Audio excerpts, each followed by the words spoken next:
Hi, everybody. I am here today with my episode 9 of the Chatting with series. I have Justin Knopfel, and he did the Howling Wind recently, so I thought I would join these gentlemen. And if you're enjoying this series, especially this episode, please thumbs up, which means you liked it, comment, subscribe, share, and thank you for watching. Hi there, Justin. How are you doing today? Episode 9, The Rise of Skywalker. Yes. I have Last Jedi right here. I'm also a very big Star Wars fan. On top of being a horror aficionado, I'm also a very big Star Wars fan. Journeys of heroes, journeys of like archetypes and all of that. I mean, the genre really explores that the best, The right? controversy too. Very, very controversial. But how are you doing out in the woods? The woods are great. It kind of makes you forget what's going on right now when you're just surrounded by birds and trees and the wind's blowing by and, your neighbors blasting country music really loud in very inopportune moments of the day. It's just, Pennsylvania stuff. Yeah. Yeah, but you haven't been caught in the winds, have you? No. Oh. I haven't gotten coronavirus either, so. Oh, good. Well, I'm referencing your latest short, The Howling Wind, which I was lucky to see, and I cannot believe how perfectly coincidental some of the circumstances of your film were, but what an undertaking, how beautifully shot and well lit and directed and storyboarded. Like, do you want to talk about, I mean, you just came off the high of doing this.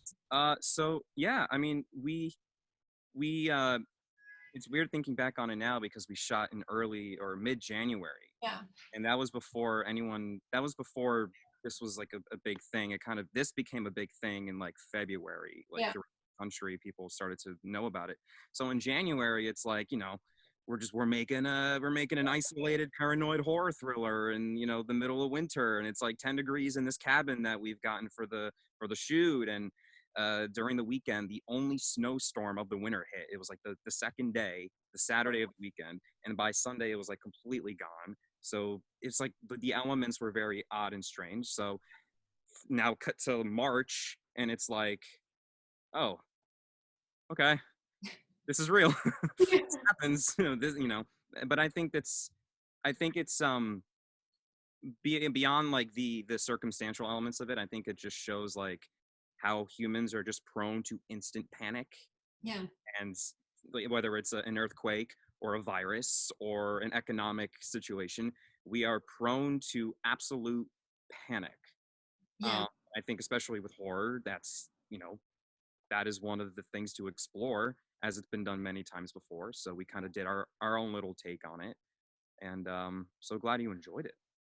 I thoroughly enjoyed it, and I think you really managed to capture how the different elements in a film can provide the feeling of suspense and dread, and just like without the words as much. I mean, I feel like I know and appreciate obviously good dialogue in film, and this definitely has that, but you very artfully, I mean, the lighting, you cannot just say, I'm doing a black and white film and not know what lighting you want. Like, it's very intentional.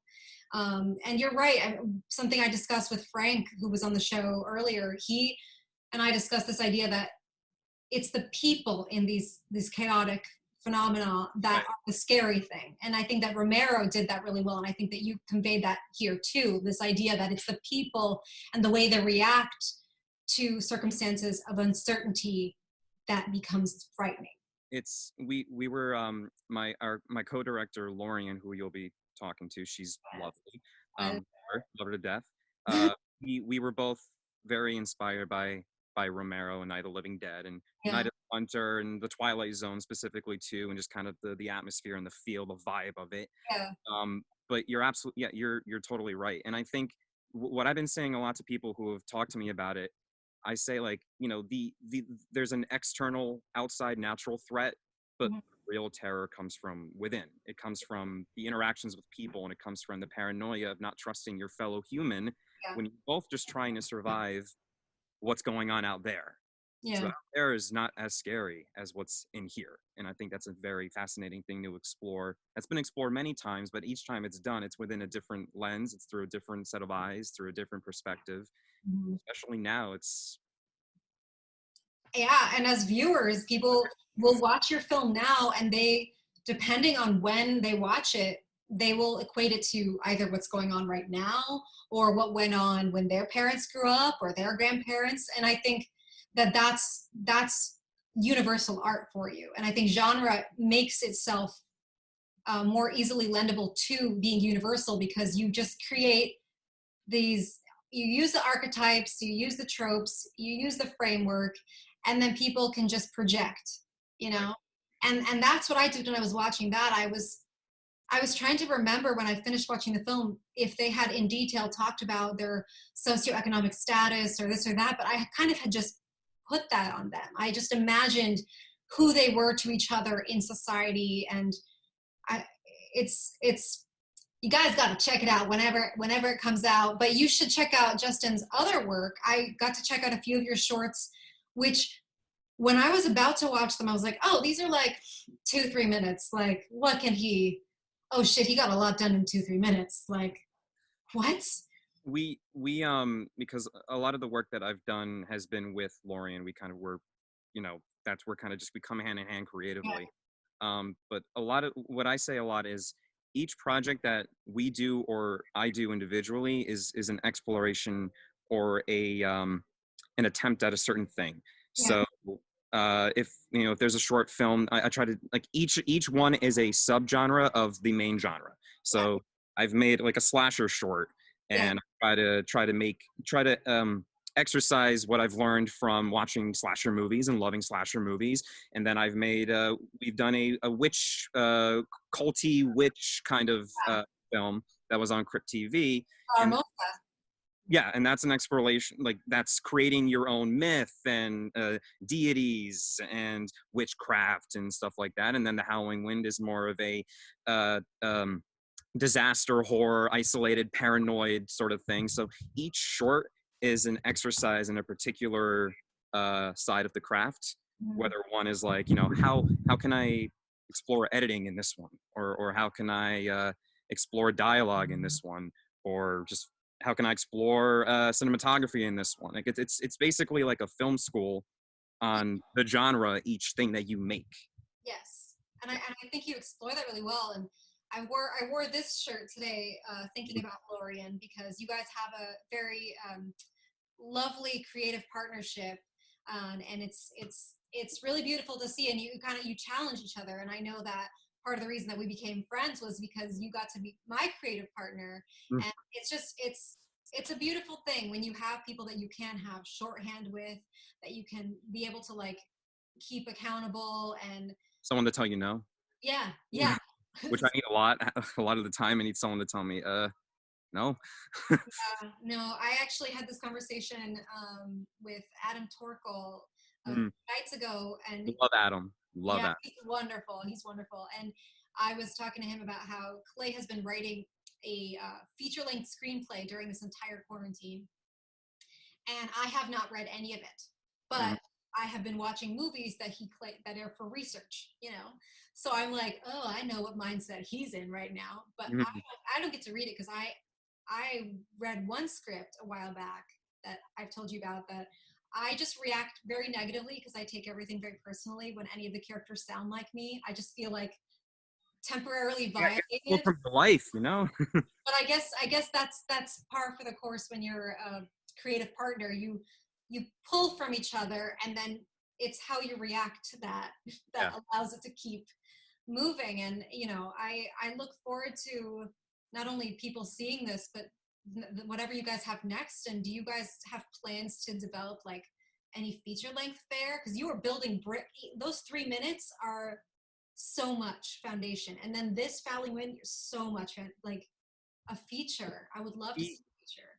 we the thing that her and I both as individuals but as a unit are trying to kind of figure out is just uh where to go from where we are now, because Yeah, we are still very very young. We are basically like infants in Yes.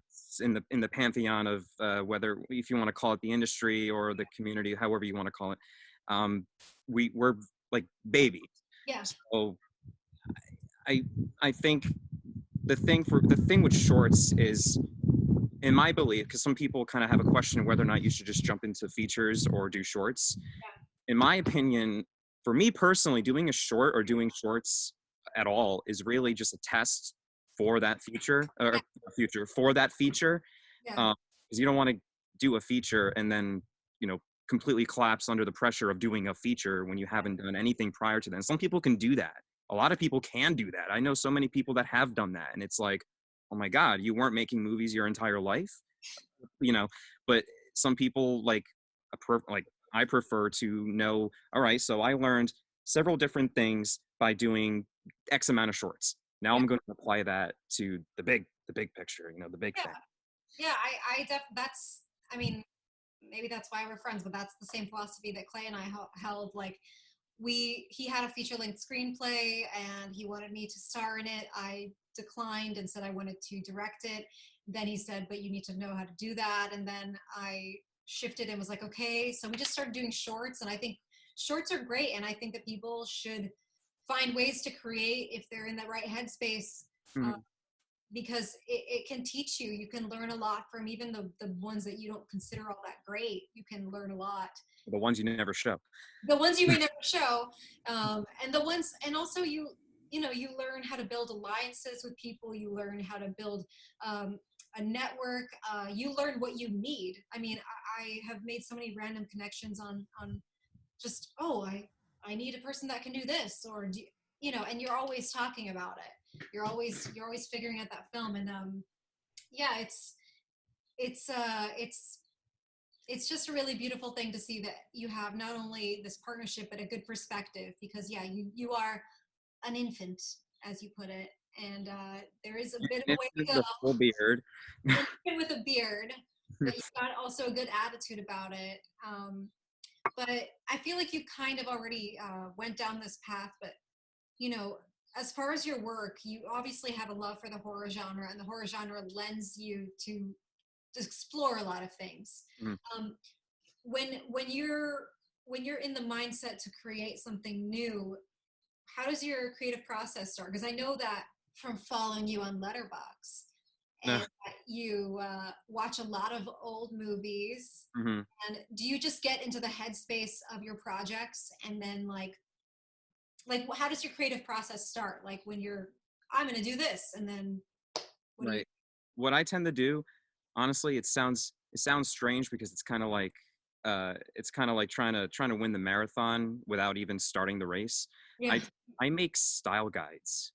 Like Okay. I make like full 11 to 12 page like lookbooks of like every detail of what something will or should look like. Yeah. And I do research on time period, or if it's like for La Hermosa, for example, I did a lot of research into like occult books and just like how they look, how they feel, like what the art styles are.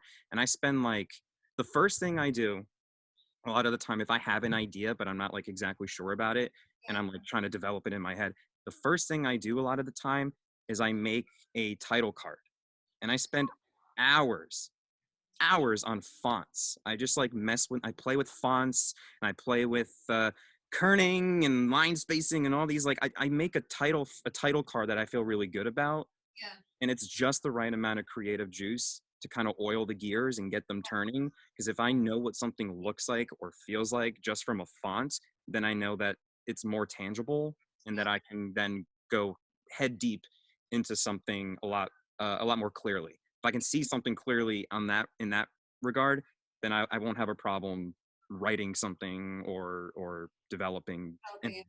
yeah. Yeah. I think that Schrader has a similar conceit where he likes to have the title. Hmm. And I think that that is a great way to put it, because when you know the title, you know the essence of what the production is. Hmm. You know the beginning, middle, and end. You know what you want the audience to know, and you know like the sound that you want people to think when they think of the movie. Right. And you know, with the Howling Wind, you have like these very jagged letters, and you have these three, the thing. Hmm.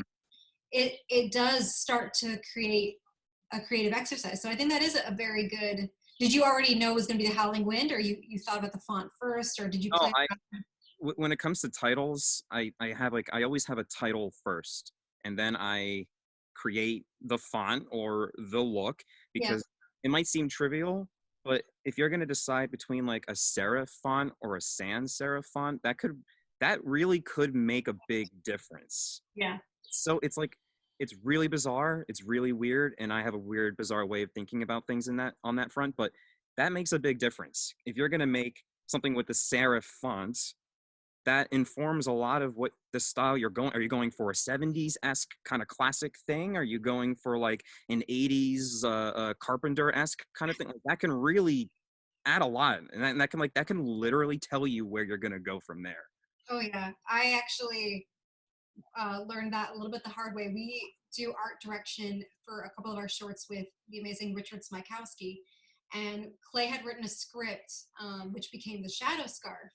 And when he asked for my input for the title, I was like, "Well, my line is that Shadow Scarf." And Hmm. I had already done the slightest touch. So I was like, "We can't do like all these movies with the in it." Yeah. And then Richard gave me a schooling. He was like, "No, it has to be the Shadow Scarf. That Shadow Scarf sounds like a comedy." And like he was just like there was all, and he was explaining to me with the A and like how it would look, and I was like, You have an idea of what that would look like. yeah, It would be a light bait, or like a light blue and like big bold fonts. yeah. Freddie Prince Jr. would have been in it, Oh something. yeah, that Shadow Scarf. Yeah. So it became the Shadow Scarf, and then he gave us this really cool title card, like very the fog, because that's kind Mhm. of like the inspiration. I mean, the Shadow Scarf and this could be a fun little duo, but it's just the idea of like that the title and how people might pick up the cover of the DVD and they'll see the title card and they'll see Mhm. the font and they'll know what kind of movie you're making. So that is a very good. And then I've got like the this font going on. Right. It's an important distinction. And yeah, I actually think that I've been trying to go on this website that you can write down like each letter of the alphabet and Hmm. scan it, and then they create a font based on your handwriting. Oh, well, that's awesome. Yeah, and I'm thinking about exploring that for a project I'm working on, because like yeah, that's something that Create your own logo, create your own title font. That's awesome. exactly. So I mean, that's cool. Um Fonts. yeah, Wonderful world of fonts. the world of fonts, who knew? I I mean, it's important. It gives people an idea of the mood and whatnot. So I know that you also have a background in composing.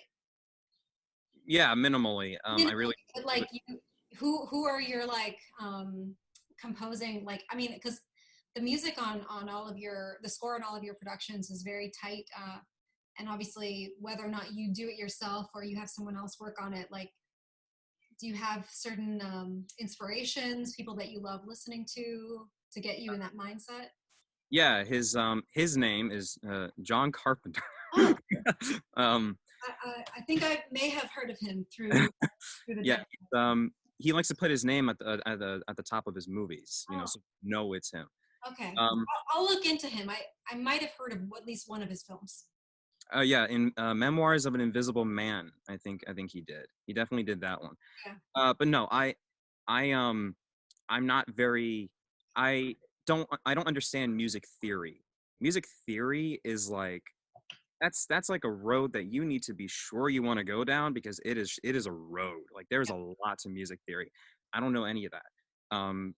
I just know what I want something to sound like or feel like, and if I do it myself, it's really, it's through the John Carpenter way of just improv it, make it simple, Mhm. because simple is effective. And if you're not if you're not a composer and you're doing your own music, Yeah. if you try to be more complicated with it, there's more room to mess it up. If you Yeah. try to be simple and really focus on the vibe and the feel, then you there's not as much room for error. Yeah. No, that's a good point. Yeah. And on that note, I wanted to ask you, what kind of message do you want to send out to the winds? Oh, it's just, there's this Pennsylvania's got flies and mosquitoes and murder hornets and all Oh that no! great stuff. Um, To the universe, your message to the universe. um, hmm. Let your artist friends know that you admire what they do. Because I mean, like one text can make a huge difference. Like everyone's having a hard time right now, but I think a lot, like in my circle, a lot of artists, a lot of my friends are artists, and I'm an artist, and you're an artist, and we're in that circle. A lot of people we know are not suffering, but they're at an impasse in right now, and a lot of industries and careers are kind of like on pause right now.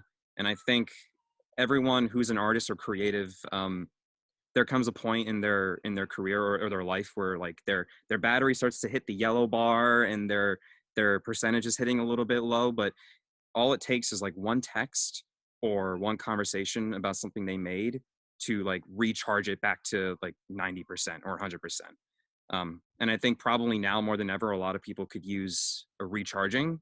So we should all pass around the iPhone cord and Yeah.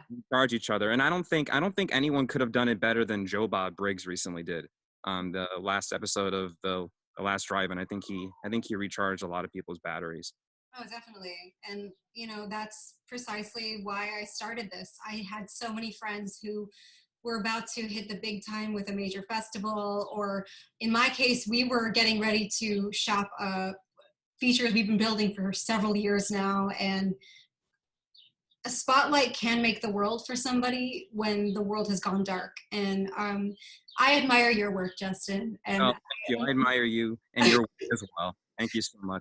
I am just so over the moon that I can call you a friend. And I'm just continually impressed with your work and your work ethic. And thank you so much for coming on the show. And Too. everyone check out Justin's work. I will link everything that I can below, and let someone know that you think their work is cool, because you could be catching them at the just right moment. Exactly. Thank you so much for coming, Justin. You too. Bye. Let your artist friends know you admire them